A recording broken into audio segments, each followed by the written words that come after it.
लोग कहते हैं शादी हो जाएगी तो सब ठीक हो जाएगा, तो लगता है कि शायद शादी हो जाएगी तो ये खालीपन चला जाएगा, फिर भी नहीं जाता है। फिर कोई कहता है अरे जब बच्चा होगा ना तो देखना, बच्चा भी हो जाता है, खालीपन नहीं जाता है।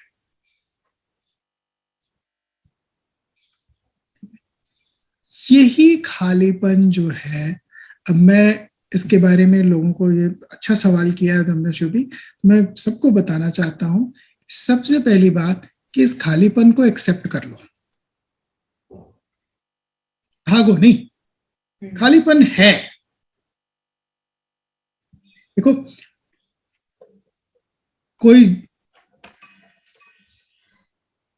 ज्यादा किताबें पढ़ के अपने को किताबों में डुबा के अच्छे नंबर ला के उस खालीपन को भरने की कोशिश कर रहा है, कोई ज्ञान से, जानकारी से, हर तरीके से लोग उस खालीपन को भरने की कोशिश कर रहे हैं,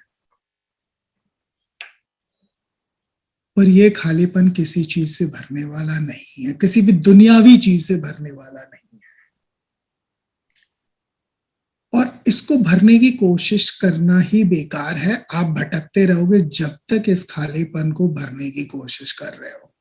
रुको, ठहरो और उस खालीपन को भी देखो, एक्सेप्ट कर लो और उस खालीपन को देखो।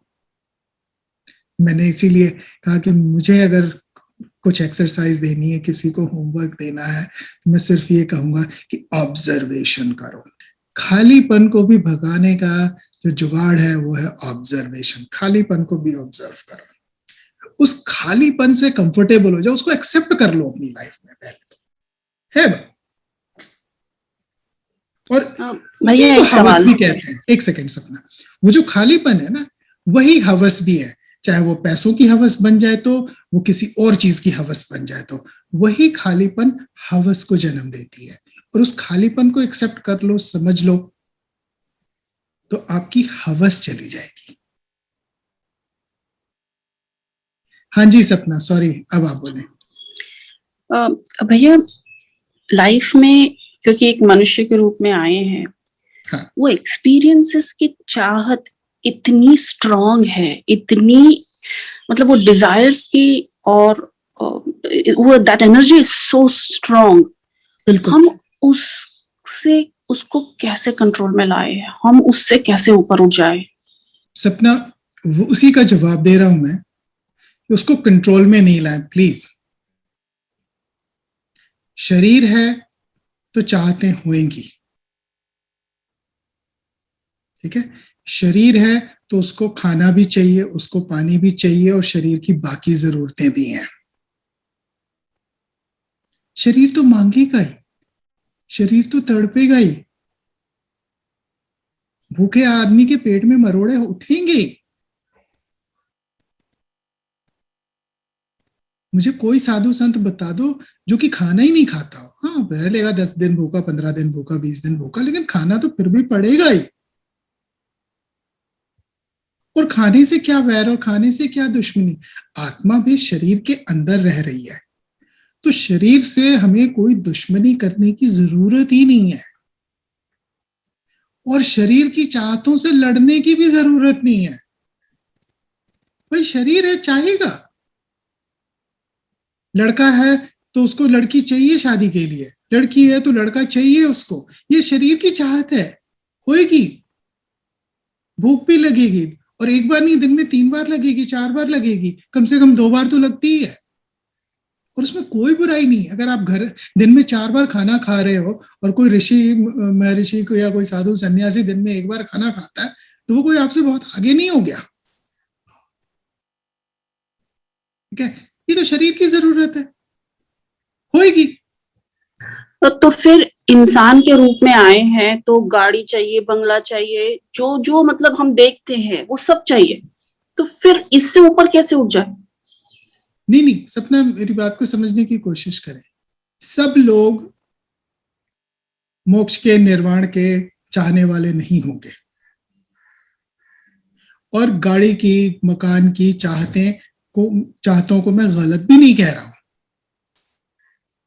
अगर आपकी ये चाहत है और इसमें अगर आपको खुशी मिल रही है, और आपको लगता है कि इसमें खुशी मिल रही है, आप चलें उस रास्ते पे, भगवान से भी मांगे, अपने कर्मों को भी उस रास्ते पर ले जाएं, और भगवान से प्रार्थना भी करते रहें और आपको मिलेगा। मोक्ष के, निर्वाण के रास्ते पे चलने का मतलब ये नहीं है कि आपको अपनी चाहतों का खून करना है। चाहतों का खून करके आप कभी नहीं, वो आपको लगेगा कि आपने उसको दबा दिया, खत्म कर दिया, वो खत्म हो गई। वो खत्म नहीं होती, वो नीचे दब जाती है, कारपेट के नीचे चली जाती है। वो ज्यादा खतरनाक है। अगर चाहत है तो कर लो पूरी। देखो, एक भूखा इंसान है, समझना आप लोग, सबको ही समझना, भूखा इंसान है, उसको जो मर्जी आप ज्ञान की बातें बताओ, उस समय उसका ध्यान खाने पे जा रहा है। तो इससे बेहतर नहीं कि पहले उसको खाना खिला दो, जब उसका मन थोड़ा शांत हुआ तब आप उससे ज्ञान की बातें करो, तो फिर कोई मतलब नहीं है। फिर ये तो क्या, ये तो डिजायर्स कभी खत्म ही नहीं होती, एक के बाद ये नहीं तो वो नहीं तो वो। आपने अभी खाना तो खाया सपना, आपने खाना खाया, आपका पेट भरा हुआ है, और मैं कहूं कि सपना मैंने आपका फेवरेट खाना बनाया हुआ है, खा लो, तब क्या होगा? तब जगह नहीं है। उसी तरह से एक एक होता है, एक चाहत जब आपकी पूरी हो जाती है ना, तो मन भरने लगता है। आपने आपको कोई मूवी देखने की इच्छा है, मान लो शोले, 3 इडियट्स, कोई भी ऐसी मैं नाम ले रहा हूं, आपने मूवी देख ली। अब आपके अंदर का जो क्यूरियोसिटी था वो खत्म हो गया। ज्यादा से ज्यादा क्या होगा, कभी कुछ टाइम बाद फिर से इच्छा हो जाएगी, चलो एक बार और देख लेते हैं, पर क्यूरियोसिटी नहीं रही अब। तो लेकिन अगर आप चाहत को ही मार दोगे तो आपकी क्यूरियोसिटी खत्म हो जाएगी। आपकी क्यूरियोसिटी खत्म नहीं होगी, सॉरी, क्यूरियोसिटी बनी रहेगी। ऊपर ऊपर से चाहत मर गई है। वो जब कभी उसके लायक मौसम होएगा तो वो चाहत फिर आ जाएगी, फिर आपको अरे ये तो खत्म कर दी थी मैंने, ये फिर कहां से आ गई? क्योंकि वो खत्म हुई नहीं थी, वो बस दब गई थी। उसका निर्वाण का जो पॉइंट है, मतलब उस रास्ते पे चलना शुरू करने का जो पॉइंट है, वो रास्ता शुरू तब होता है जब आपके अंदर की ऑटोमेटिकली अब इच्छा पैदा नहीं हो रही है। इच्छाओं को मारा नहीं है, कत्ल नहीं किया इच्छाओं का, अब इच्छाएं पैदा ही नहीं हो रही, अब कुछ एक्सपीरियंस करने को नहीं बचा। जब तक कुछ एक्सपीरियंस करने को बचा हुआ, उसमें कोई बुराई नहीं है, आप करो एक्सपीरियंस। ये दुनिया तो भगवान ने बनाई एक्सपीरियंस के लिए है। और इसीलिए जो शिल्पा का सवाल था, मैं फिर से उस सवाल को यहाँ पे जोड़ रहा हूं कि फिर तो हजारों लाखों करोड़ों लोग एनलाइटेंड हो जाएंगे एक के थ्रू। वो तो जाएंगे, लेकिन होना कितने लोग चाहते हैं? अभी तो एक्सपीरियंसेस लेने हैं, जैसा कि सपना ने कहा, अभी तो लोगों ने एक्सपीरियंसेस लेने, तरह तरह के एक्सपीरियंसेस लेने, और उनमें कोई बुराई नहीं है। मैं किसी को ये नहीं कह रहा हूँ कि किसी भी एक्सपीरियंस लेने में बुराई है। मेरी कई लोगों से बात होती है इस चीज में, कई थोड़े से जो गहराई में, जो आध्यात्मिक स्पिरिचुअली जो थोड़ा से गहराई में है, उनसे भी मेरी बात हुई है। और मैं एक बहुत हाईली स्पिरिचुअल पर्सन की एक बात बता रहा हूँ, एनलाइटेंड नहीं बट हाईली स्पिरिचुअल पर्सन की बात बता रहा हूँ, कि उनको भी, जो कि अपनी कई जिंदगियां बड़ी डिटैच्ड बिताई हैं, उनसे भी पूछा तो उन्होंने भी बताया कि उन्होंने जन्म लिया है सिर्फ लव को एक्सपीरियंस करने के लिए, प्यार को। और प्यार को गलत सेंस में ना लें कि सिर्फ हस्बैंड का लव, बॉयफ्रेंड का लव, गर्लफ्रेंड का लव, वो नहीं, इन जनरल माँ बाप से प्यार, सबसे भाई बहन से प्यार, यार दोस्तों से प्यार, ठीक है, स्पाउस से प्यार, बच्चों से प्यार, मतलब इन जनरल उनका था कि वो लव को एक्सपीरियंस करना चाहते थे। उनको ये नहीं, वो कहते हैं कि मेरी सोल को ये था कि लव होता क्या, लव में फंस कैसे जाते हैं लोग, प्यार में फंस कैसे जाते हैं लोग। और मैंने उसको बोला, मैंने कहा कि सुनो, अच्छा था कि तुम इससे परे थे, क्योंकि तुमने दुनिया का सबसे डिफिकल्ट एक्सपीरियंस चुना है। प्यार दुनिया का सबसे डिफिकल्ट एक्सपीरियंस है।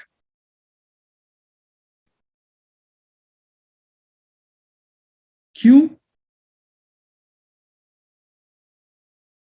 प्यार के भी 2 पार्ट हैं, क्योंकि ये डुअलिटी की दुनिया है ना, हर चीज दो दो दो सिरे से बंधी हुई है, 2 सिरा है। प्यार और जुदाई।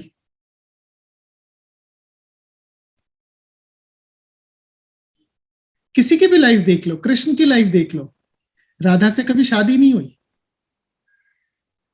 और राम की सीता से शादी हुई पर जुदाई हो गई। So it means fulfilled and unfulfilled love, right? हाँ, नहीं, लव, जो जुदाई है वो भी लव का ही पार्ट है। जब तक जुदाई नहीं होती लव पूरा नहीं होता, लव का एक्सपीरियंस पूरा नहीं होता। अब जुदाई के समय तो इंसान कहेगा कि बड़ी तकलीफ वाली बात है, लेकिन बिना उस तकलीफ को एक्सपीरियंस किए हुए लव पूरा नहीं होता, लव का एक्सपीरियंस पूरा नहीं होता। कृष्ण तो अवतार थे, क्या मुश्किल थी, राधा से शादी हो जाती, अपना ही लिखा हुआ संसार का पट थोड़ा सा बदल देते, कर लेते राधा से शादी। लेकिन तब राधा और रुक्मणी में कोई फर्क नहीं रह जाता।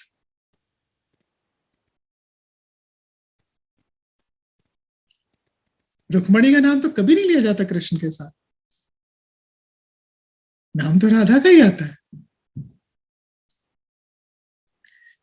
तो मैं जस्ट एक बात समझा रहा हूं कि मेरी कई थोड़े डीपली स्पिरिचुअल लोगों से बात हुई, और मैं भी बता रहा हूं, जैसे एक केस में मैंने बताया कि वो लव को एक्सपीरियंस करने आए थे, और मैंने अपनी थर्ड आई से जब देखा उसकी सोल को, उसकी सोल की जर्नी को, उसकी स्पिरिचुअल जर्नी को, तो मैं वही समझाने की कोशिश कर रहा हूं कि हजारों हजारों साल से वो इन सबके परे थे, उसकी सोल इन सबके परे थी, कि ना उसे कभी अटैचमेंट महसूस होती थी, ना उसे कभी कोई चीज, बहुत डिटैच्ड। और जब वो लव को एक्सपीरियंस करने आई, तो लव अपने आप में एक ऐसा चीज है कि कितना भी एक्सपीरियंस कर लो, कभी पूर्ण फील नहीं होता, कभी 100% नहीं फील होता। तो उसको माँ बाप से भी तकलीफ होती थी कि जितना प्यार चाहिए था वो मिलता नहीं है, क्योंकि प्यार जितना मिलता है, प्यार की चाहत उतनी और बढ़ती है। प्यार भी उसी तरह से, जैसे प्यार की चाहत भी वैसी है जैसे पैसों की चाहत है। पैसों की चाहत है, जितना पैसा आता है फिर और चाहिए होता है, कभी कभी नहीं लगता कि मेरे पास अब सफिशिएंट पैसे आ गए। उसी तरह कभी इंसान को नहीं लगता कि अब मुझे सफिशिएंट प्यार मिल गया,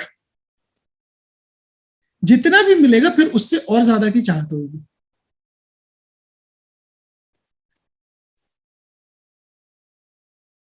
ठीक है, तो एक्सपीरियंस करने के लिए आते हैं लोग, बिल्कुल सही कहा सपना आपने। तो इसीलिए मैं कह रहा हूं कि जो एक्सपीरियंस करने की चाहत है वो कर लो, और अगर नहीं करोगे, उसको दबाओगे, तो वो कहीं जाएगी नहीं, छुपी रहेगी। फिर तुम स्पिरिचुअली कहीं भी पहुंच जाओगे, फिर आकर के उसको देखना पड़ेगा। पर ये तो फिर नेवर एंडिंग है। हाँ, नहीं, नेवर एंडिंग नहीं है, लेकिन मैं एक बात बता रहा हूं कि इसको मार के भी कोई रास्ता नहीं है। इसको आप एंजॉय कर लो, आप अपने एक्सपीरियंस को, आप जो एक्सपीरियंस करना चाहते हो उसको एक्सपीरियंस कर लो, और भगवान से ये मांगो कि आपको जल्दी एक्सपीरियंस करा दे, ताकि अपना मन भर जाए। अगर मैं यहाँ पर, मैं देख रहा हूँ बजाज जी का हाथ उठा हुआ है, मैं एक सेकंड आ रहा हूँ, मैं एक बात बताता हूँ, समझने वाली बात है, जिनकी बात समझ में आ जाए। गौतम बुद्ध के लिए निर्वाण थोड़ा सा आसान इसलिए भी था कि अब एक्सपीरियंस करने को कुछ नहीं बचा था।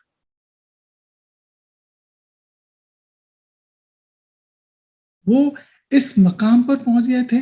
उनको बहुत यंग एज से उनके फादर को बता दिया था एक साधु ने कि भाई ये तो सब महल महल छोड़ के चला जाएगा, ये सन्यासी बनेगा, इसका नाम पूरे धरती पर होगा और हजारों साल तक रहेगा।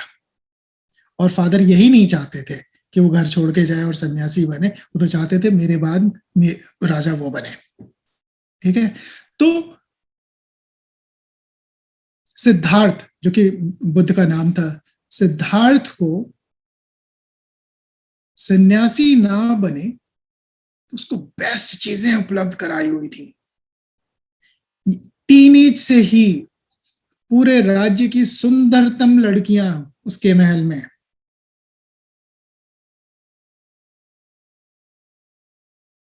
क्या हुआ? 30 साल की उम्र आते आते सब चीज से उब गए।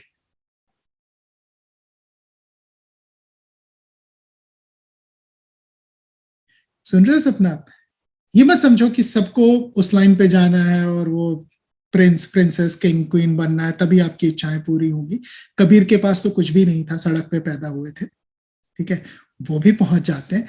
लेकिन मैं एक जो बात को कह रहा हूं कि कबीर शायद उनके अंदर इच्छा ही नहीं पैदा हुई हो उनकी। मेरे को लगता है कि जो आखिरी इच्छा थी वो कि गुरु मिल जाए और गुरु से गुरु मंत्र मिल जाए,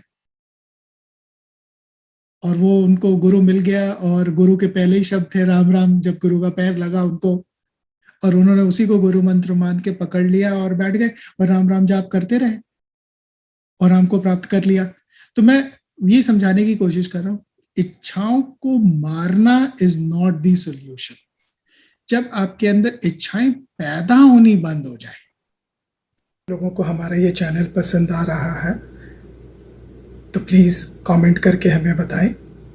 अगर किसी खास विषय पर वीडियो देखना चाहते हैं तो वो भी कमेंट सेक्शन में लिखकर हमें बताएं।